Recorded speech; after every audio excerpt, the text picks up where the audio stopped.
আছে, কিন্তু তারপর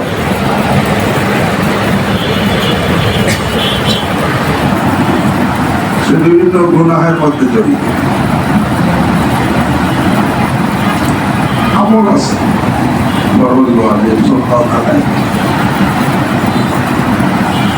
অনেক সময় জিকির আজকার তেলাওয়াত হয়,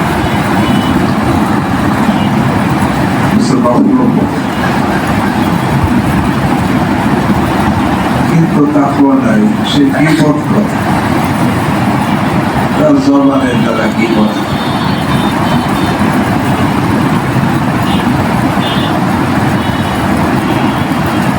এই যে গীবতে লিপ্ত, এই গীবতের গুনাহে সে এলেম আমল থাকা সত্ত্বেও গীবতের গুনাহ যদি তার তওবা খাঁটি তওবার তৌফিক না হয়, এই গীবতের গুনাহ নিয়ে কবরে যায়, এই গুনাহ তাকে জাহান্নামে নিয়ে যায়।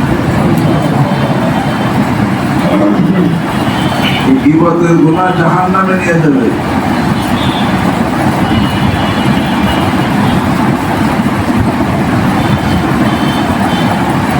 জবানের দ্বারা অন্যকে কষ্ট দেয়, স্বামীকে কষ্ট দেয়, প্রতিবেশীকে কষ্ট দেয়, আত্মীয় স্বজনকে কষ্ট দেয় জবানের দ্বারা, অথচ আমল করে এই গুনাহ তাকে জাহান্নামে নিয়ে যায়।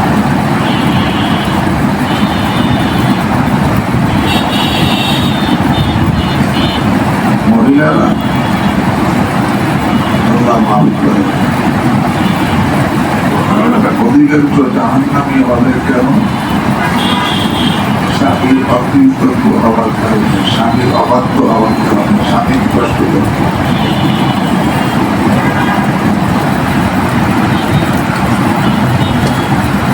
এই জবানের গুনাহটা মামুলি তো না।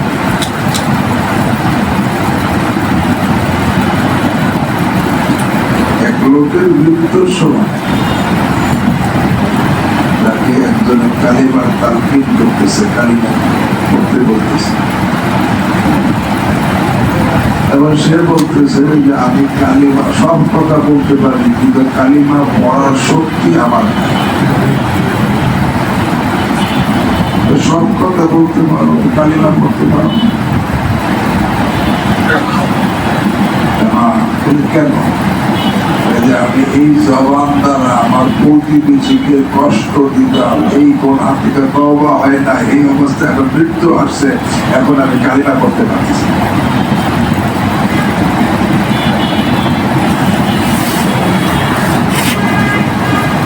এটাই আমরা কিছু মনে করি না।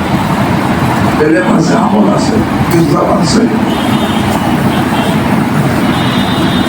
কি কষ্ট দেয়, অন্যকে কষ্ট দেয়। সন্তান পিতা মাতারে কষ্ট দেয় জবানের দ্বারা, সে যদিও সে আলেম হয়, আমলও করে, কিন্তু পিতা মাতারে কষ্ট দেয়, পিতা মাতার অভাব দেয়। নবী সাল্লাল্লাহু আলাইহি ওয়াসাল্লাম ইরশাদ করেন, এই সন্তানের জন্য জান্নাত হারাম, যদিও সে আলেম হয়, যদিও আমল করে, কিন্তু পিতা মাতা সে কি অবাধ্য, অবাধ্য।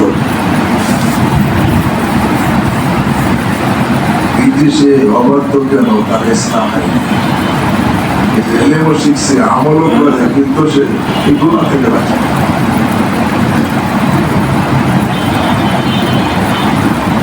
স্বামীদের কষ্ট দেয়, অনেক স্ত্রীদের কষ্ট দেয়।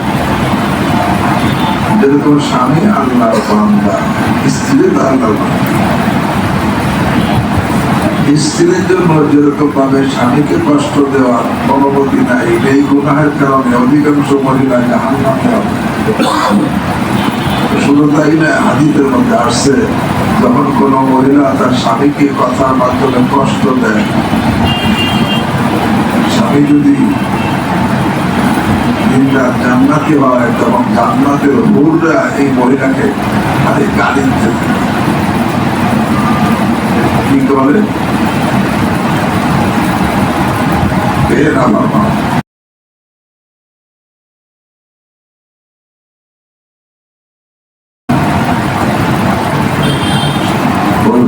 কষ্ট লাগে, আমার স্বামীকে কি করতেছে সে? আমার স্বামী তোর কাছে কয়েকদিন থাকবে, তারপরে তোর কাছে থাকবে না। কয়েকদিন আছে, তারপর তুই তোরা কষ্ট দিতেছিস, সে তো আমার কাছে জান্নাতে চলে আসবে।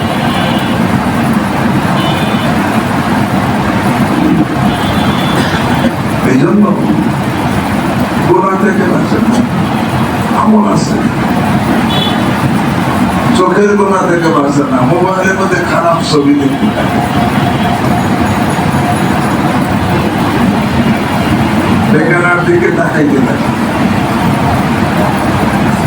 এমনকি গুণার চাহিদা নিয়ে কোনো ছেলে অন্য ছেলের দিকে তাকাইতে থাকে, এমনকি কোনো মেয়ে গুণার চাহিদা নিয়ে অন্য মেয়ের দিকে তাকাইলে তার জন্য খারাপ।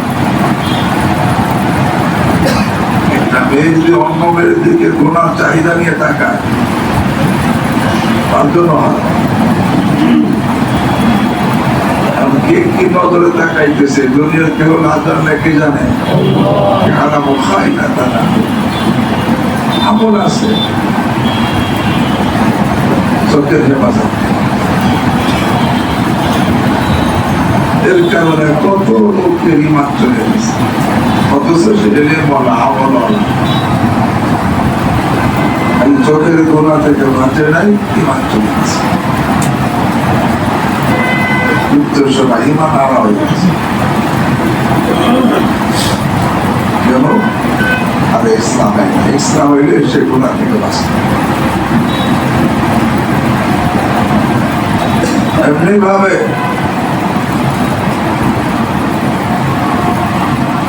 একজনে আমলও করে কিন্তু খালি মাপে কম, ব্যবসায়ী মাপে একটু কি করে কম। কিতাবের মধ্যে ঘটনা দেখছে,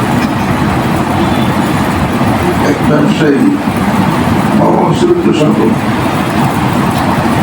মৃত্যুর সময় ব্যবসায়ীকে যখন কালিমা পড়তে বলা হয়েছে, এবং সে বলতেছে আমি কালিমা পড়তে পারতেছি না।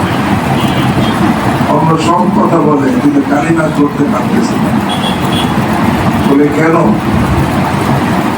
যখন আমি কালিমা পড়তে যাই তখন দেখি দাড়ি পাল্লা যে কাঁটাটা আমার জিপের উপর রেখে দেওয়া আর জবান ওঠে না। কেন? ওই দাড়ি পাল্লা দিয়ে মানুষের পাপাসটা কি করছে? কম দিচ্ছে। আর কালিমা পড়তে পারে না, এই অবস্থায় মৃত্যু হয়ে গেছে।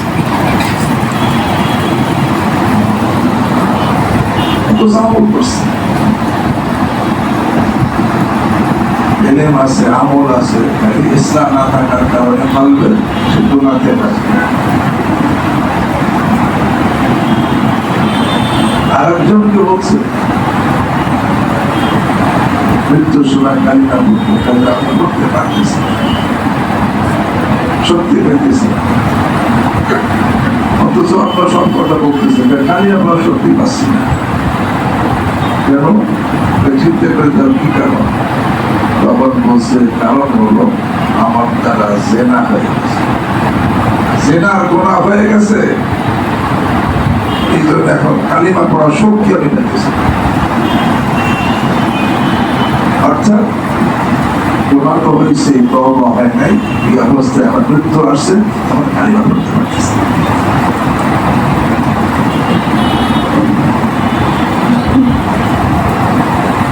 ইসলাম যদি না হয় তখন এলেম থাকে, আমলও থাকে, কিন্তু গুনাহের মধ্যে জড়িয়ে যায়। এমনি ভাবে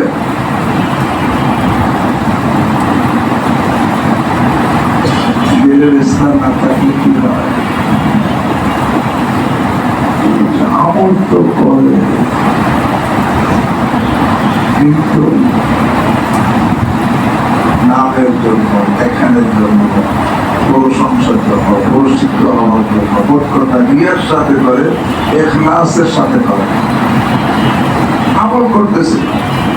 হজ করে, ওমরা করে, দান করে, মসজিদ বানায়, মাদ্রাসা বানায়, তেলাওয়াত করে, জিকির আজকার করে, আরে সবকিছু করে, উদ্দেশ্য দেখানো না, ইলম শেখে। উদ্দেশ্য তার নাম হলো, অথচ সে আমল করতেছে না এমন না, কিন্তু নিয়াত দুনিয়া এবং দুনিয়ার নাম প্রশংসা সত্য প্রসিদ্ধ হয়। কোরআনে কারীমের মধ্যে ইরশাদ করেন, মান কানা ইউরিদুল হায়াতাদ দুনিয়া ওয়া যিনাতাহা ওয়াফি ইলাইহিম আ'মালাহুম ফিহা ওয়া হুম ফিহা লা ইউবখাসুন।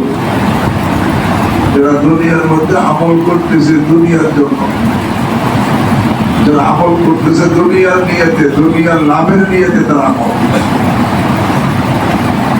দুনিয়ায় নাম হবে এই জন্য আমল, প্রশংসা হবে এই জন্য আমল, প্রসিদ্ধ হবে এই জন্য আমল করতেছে। আল্লাহ কয় ওয়াফি ইলাইহিম আ'মালাহুম ফিহা, ইয়া মানে ফি দুনিয়া, দুনিয়ার মধ্যে তার আমলে সে যে উদ্দেশ্যে করছে সেটা পুরো করে দিব, তার লাভ হবে, প্রসিদ্ধ হবে, প্রশংসা হবে, সে এরকম ভাবে তার নাম হবে। দুনিয়া তাকে কম দেওয়া হবে না। তবে শুনে রাখো, উলাইকা আল্লাযীনা লাইসা লাহুম ফিল আখিরাতি ইল্লা,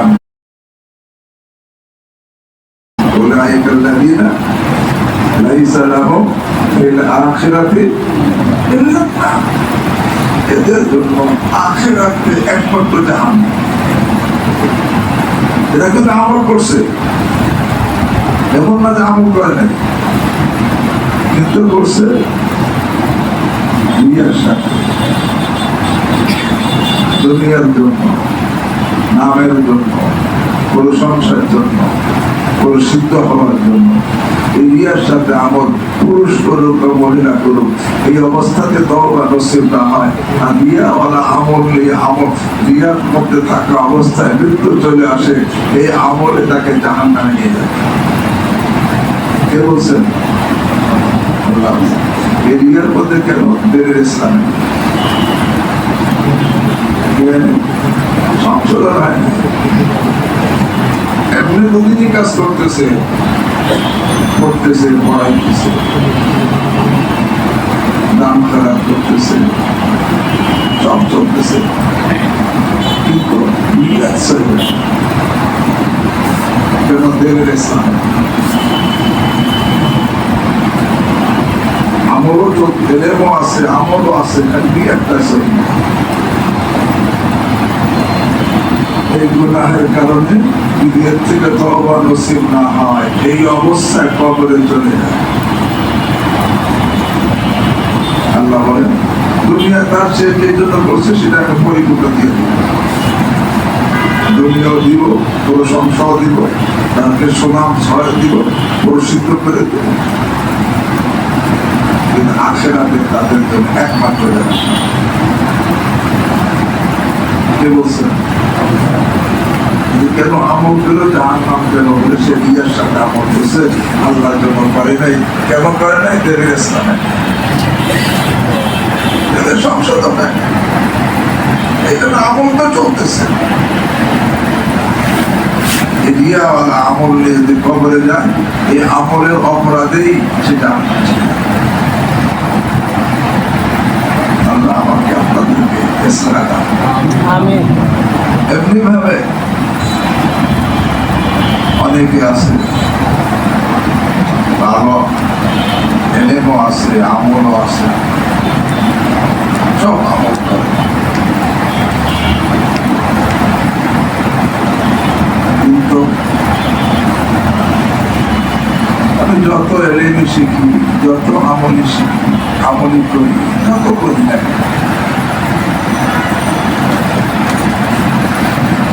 সব আমল করার পরে নিজেকে গুনাহগার মনে করে ইস্তেগফার করতে হয়।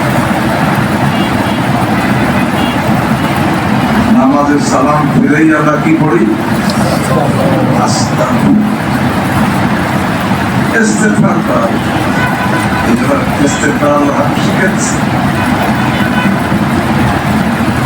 আরে এই উম্মতের শ্রেষ্ঠ ব্যক্তি, এই উম্মতের শ্রেষ্ঠ ব্যক্তি সিদ্দিক আকবর, আবু বকর সিদ্দিক রাদিয়াল্লাহু তাআলা। রাসূল করিম সাল্লাল্লাহু আলাইহি ওয়াসাল্লামের কাছে আপনাদের বুঝে আসলে আমাকে দোয়া শিখিয়ে দেন যে এই দোয়াটা আমি নামাজে পড়ব। কি দোয়া শিখেছে? আল্লাহুম্মা ইন্নী যালামতু নাফসি। এই দোয়া রাসূল করিম সাল্লাল্লাহু আলাইহি ওয়াসাল্লাম সিদ্দিক আকবর বেশি শিখেছে, সেটা আপনাদের বুখারী ওনার আমল কতদূর, তারপরে নিজের কাছে গুনাহগার মনে করছেন, আল্লাহ হাবিবের তালিম দিয়েছেন, তুমি বলো আল্লাহুম্মা ইন্নী যালামতু নাফসি যুলমান কাসীরা ওয়া লা ইয়াগফিরু যুনুবা ইল্লা আনতা ফাগফির লি মাগফিরাতাম মিন ইনদিক ওয়ারহামনি ইন্নাকা আনতাল গফুরুর রহিম। এই দোয়া সাইয়্যিদুল মুরসালিন সাল্লাল্লাহু আলাইহি ওয়াসাল্লাম এই উম্মতের শ্রেষ্ঠ ব্যক্তি কে আবু বকর সিদ্দিককে শিখে গেছেন। বোঝা গেল, যত বড় এলেম ওয়ালা হই, যত বড় আমল ওয়ালা হই, নিজেকে গুনাহগার মনে করতে হবে, ভালো মনে করার সুযোগ নেই। যত বড় এলেম ওয়ালা হই, যত বড় আমল ওয়ালা হই, আমি ভালো এটা মনে করা কি নাই? যত বড় আন্তর্জাতিক হাফেজ, আন্তর্জাতিক কারি, আন্তর্জাতিক বক্তা, আন্তর্জাতিক মুফাসসির, আন্তর্জাতিক আলেম, সবকিছু, কিন্তু তারপরে আমি ভালো এটা মনে করা মোটামুটি নাই, এটা মনে করা কবিতা। কারণ আমি ভালো এটা মনে করা কার ভিতরে অযোগ বলা, কি বলা হয়?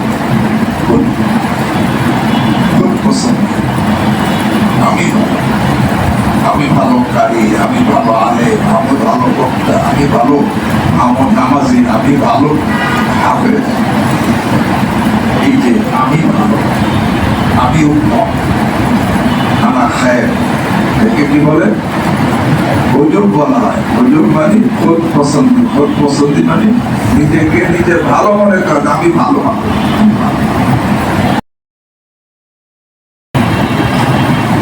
যত বড় আন্তর্জাতিক হাফেজ, আন্তর্জাতিক কারি, আন্তর্জাতিক বক্তা, আন্তর্জাতিক মুফাসসির, আন্তর্জাতিক আলেম, সবকিছু, কিন্তু তারপরে আমি ভালো এটা মনে করা মোটামুটি নাই, এটা মনে করা কবিতা। কারণ আমি ভালো এটা মনে করা কার ভিতরে অযোগ বলা, কি বলা হয়?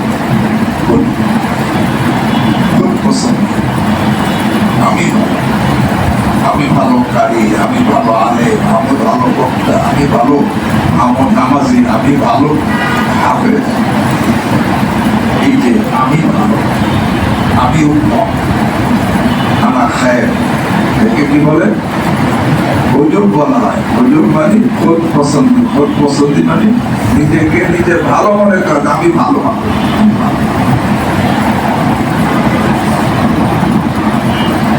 ইংলিশের এলেম আমল কম ছিল না বেশি ছিল? আমার কিন্তু সে যখন বলছে আনা খায়ের,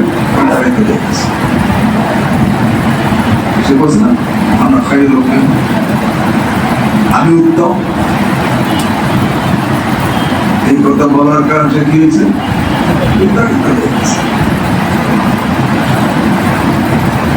এই জন্য আমার হযরত রহমাতুল্লাহ বলেন, जब पे हाफिज कारी आलिम आना खैर कहता है तो शैतान हमारे खुशी के तालियां बजाता है।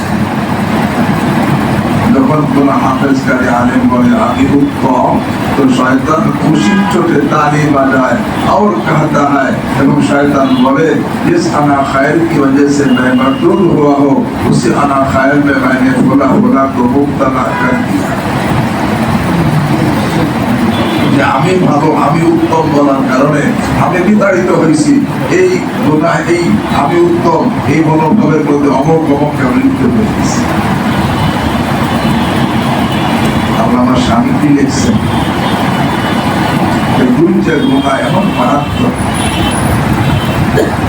মানুষ যতই আমল করুক, এই দুইটা গুনাহ থাকলে, এই দুইটা গুনাহ তার নেকিকে এইভাবে খেয়ে ছাই বানাই ফেলে, যেইভাবে আগুন কাঠকে খেয়ে ছাই বানাই। কয়টা গুনাহ বলছেন আল্লাহ ইন্নাল হাসাদা ওয়াল হুজবা ইয়াকুলানিল হাসানাত কামা তাকুলু নারু হাতাব। ইন্নাল হাসাদা ওয়াল হুজবা, নিশ্চয় হিংসা এবং নিজেকে ভালো মনে করা, এই দুইটা গুনাহ ইয়াকুলানিল হাসানাত, যত নেকি আছে সব নেকিকে খেয়ে নেয়।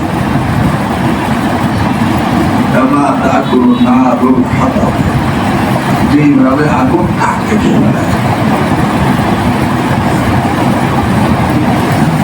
এখন কিছু এলেম আছে, আমল আছে, ভালো কারি, ভালো হাফেজ, এখন যেটা আমি কি মনে করি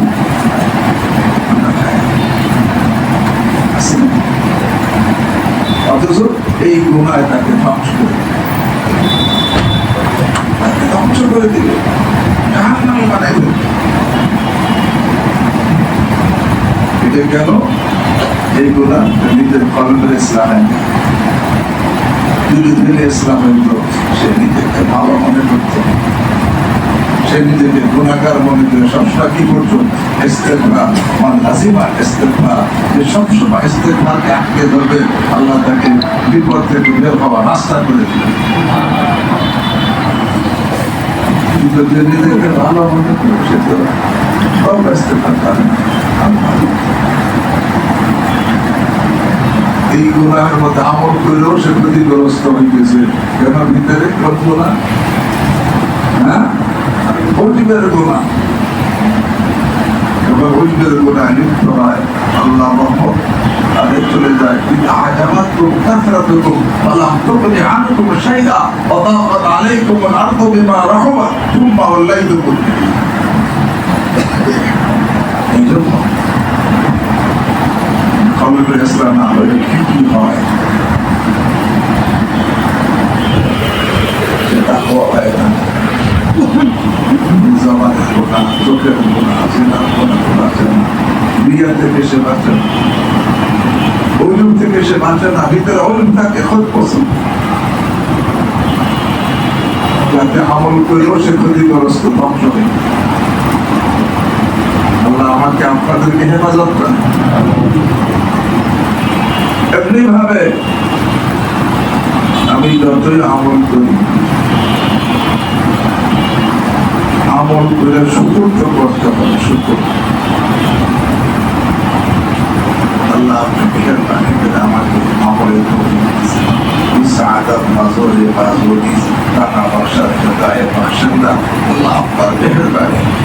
মেহরবানি করে আমাকে আমলের তৌফিক দিয়েছেন। এই জন্য আল্লাহুম্মা লাকাল হামদু ওয়া লাকাশ শুকর। শুকর আদায় করার মতো, কিন্তু ফখর করা না যায়। গর্ব করা কি আমি এই করছি বলা না যায়, আমি হজ করছি, আমি উমরা করছি, আমি এত টাকা দান করছি, আমি মসজিদ বানাইছি, আমি মাদ্রাসা বানাইছি, আমি এতবার ওয়াফ করছি, এতবার উমরা করছি, এতবার আল্লাহু আকবার, এত খতম কোরআন পড়ছি, এরকম তাহাজ্জুদ করি, আমি এটা করি, আমি এটা করি, এই যে এটা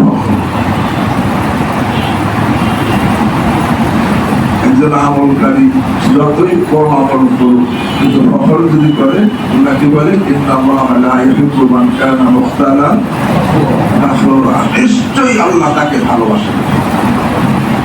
যে গর্ব করে আল্লাহ তাকে ভালোবাসেন না। এলেমও আছে, আমলও আছে, সাথে ফখরও আছে। আমল করে আল্লাহ করে আমি তোরে ভালোবাসি। দরকার ছিল শুকর আদায় করা, শুকর না আদায় করে কি করতেছো? ফখর করতেছো। কেন?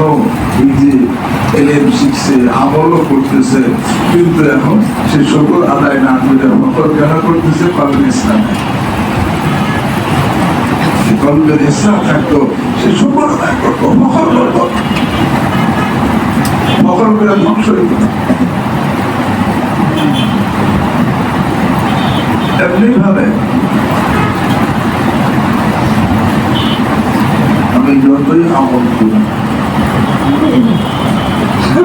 নিজেকে বড় মনে করার কোন সুযোগ নেই। দেখবেন অহংকার আমল কইরা যত বড় হাফেজি হই, যত বড় কারি হই, যত বড় আলেম হই, যত বড় মুফতি মুহাদ্দিস হই, যত বড় হাজি কাজী হই, যত বড় দাতা হই, দানবীর হই, কিন্তু নিজেকে বড় মনে করার সুযোগ নাই, পুরুষেরও না মহিলারও না। নিজেকে অন্যের থেকে বড় মনে করা, অন্যকে তুচ্ছ মনে করা এই সুযোগ নাই। এটা বড় কবিরা গুনাহ। কেমন কবিরা গুনাহ? আল্লাহ নিজে বলেন, আল কিবরিয়া ও রিদাই ওয়া আযামাতু ইজারি ওয়া মান নাযানি হিমা ফাদাফুরু বিনা।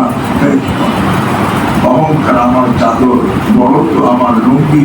আল্লাহ বলেন, আমার এই চাদর লুঙ্গি নিয়ে যে কেউ টানাটানি করবে, সে যদিও হাফেজ হয়, যদিও কারি হয়, যদিও মাওলানা হয়, যদিও মুফতি হয়, যদিও মুহাদ্দিস হয়, যদিও শাইখুল হাদিস হয়, যদিও হাজি কাজী হয়, যদিও আন্তর্জাতিক বক্তা হয়, আন্তর্জাতিক হাফেজ হয়, আন্তর্জাতিক কারি হয়, তাহাজ্জুদ গুজার হয়, খালি নিজেকে বড় মনে করে আল্লাহকে আমি তাকে জাহান্নামে নিক্ষেপ করব। কে বলছেন? আর কিবরিয়া ও রিদাই ওয়াল আযামাতু ইজারি আমার না জানি হিমা ফাযাবতুহু বিল্লাহ। এলেও আছে, আমলও আছে, সাকিবেরও আছে, আছে না? এদিকে বড় এই লোকটা যদি থাকে, তার জাহান্নামে যাওয়ার জন্য অন্য কোনো গুনাহ থাকার প্রয়োজন নেই। আমি নিজেকে বড় মনে করি। ভাই,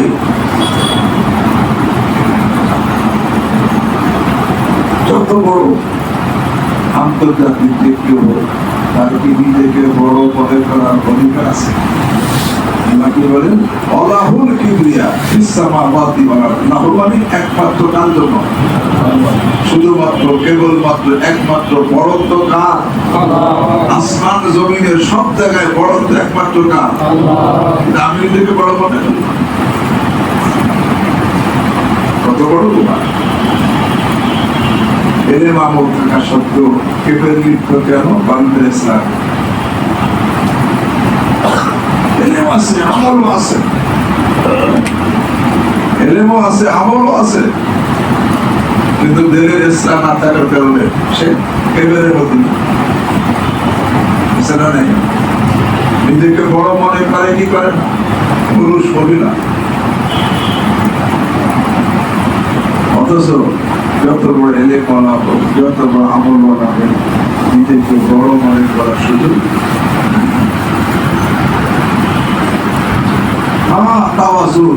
যত বেশি এলেম হবে, আমল হবে, তত বেশি বিনয়ী হওয়ার কথা। তত বেশি কি বিনয়ী হওয়ার কথা, না নিজেকে বড় মনে করতে পারে। কিন্তু আমি কি হই? নিজেকে বড় মনে করতেছি। বিনয়ী হইলে আল্লাহ আমাকে আরে বড় করে দিতে। কিন্তু আমি বিনয়ী হইলে, এমন আওয়াজে হইলে হয় কি টাকা অহংকার, নিজেকে আমি বড় মনে করা শুরু করছি।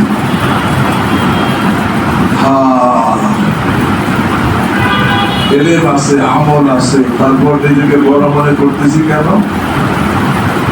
নিজের কলবের কি নাই? ইসলাম নাই। কলবের ইসলাম হইলে আমি নিজেকে বড় মনে করতে পারতাম। যাদের কলবে ইসলাম হয়েছে তারা নিজেকে বড় মনে করে ধরে করতে কি বলতেন? আরে আমি পিছের থেকে পিছে, আমার পিছে কেউ নাই। আমি নিচের থেকে নিচে, আমার পিছে, আমার নিচে কেউ নাই। যার কলবের ইসলাম, তারা বেদা কি বলতেছেন? আরে اللهم إني غريب في بحر السيئات حريق بناء الخطيئات وأنجنا من المهلكات والمهلكات। আল্লাহ, আমি এত বড় মাহলটা আমি কোন সাগরে ডোবা اللهم إني غريب في بحار السيئات وحريق بناء الخطيئات وأنجنا من المهلكات والمهلكات।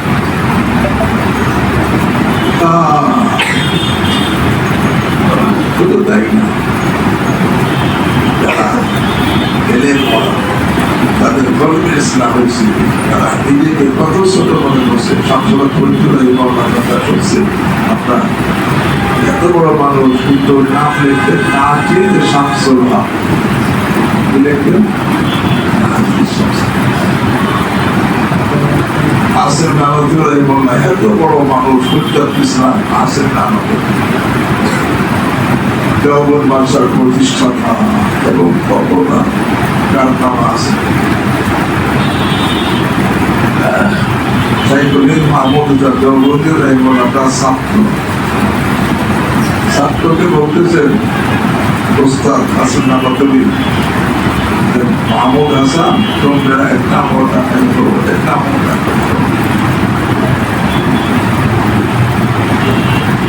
जिससे ज्यादा मोटा তুমি আমার এত ভক্ত দেখতে বেশি ভক্ত হওয়া সম্ভব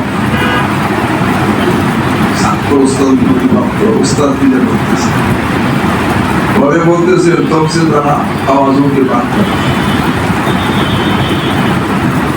তোমার সাথে বিনয়ী হওয়ার কিছু কথা বলতেছে পরে বলেন मुझे तो कसम खाने की आदत नहीं আমার তো कसम খাওয়ার অভ্যাস নাই फिर भी मैं कसम खा के खाता हूं এরপরেও আমি कसम খেয়ে বলতেছি खुदा की कसम आसिम में और इस दीवार में कोई फर्क नहीं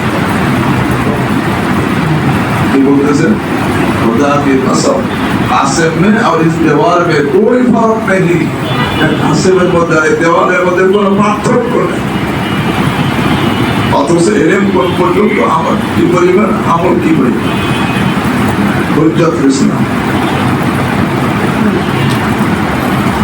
কেন কলবে ইসলাম হয়ে গেছে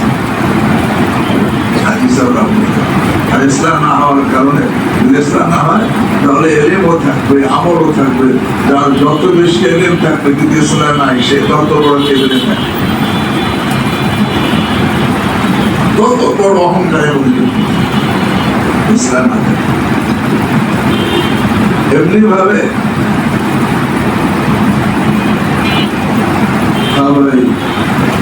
আমি যতই এলেম বলা বলি যতই আমল বলা বলি সবকিছু কিন্তু নির্ভীক হওয়ার সুযোগ আমি নির্ভীক হয়ে যাবো যত বড় এলেম বলা বলি যত বড় আমল বলা বলি নির্ভীক হওয়ার তবে যাবে তারপর এর মধ্যে কি রাখতে হবে करते रहना और करते रहना করতে থাকো আর ভয় করতে থাকো करते रहना और करते रहना করতে থাকো আর ভয় এই জন্য দেখেন যত বড় আল্লাহ ওয়ালা এলেমও আছে আমলও আছে তার মধ্যে ভয় আমার থেকে কম না বেশি বিপরীত বেশি হাফিজুর রহমতুল্লাহ দিকে দেখছি কেউ তার প্রশংসা করতেছে আর কাঁদতে ঠিক শিখেছে বড় সংগ্রাম শুনে কাঁদতে শুরু করছে কাঁদতে ঠিক শিখে গেছে আল্লাহ তাদের এলেম কম ছিল না আমল কম ছিল তারপরে এত ভয় কারণ নির্ভীক হওয়া কবিরা করে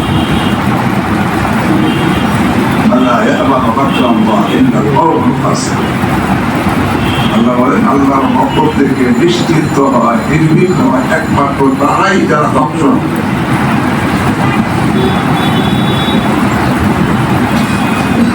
কিন্তু আমল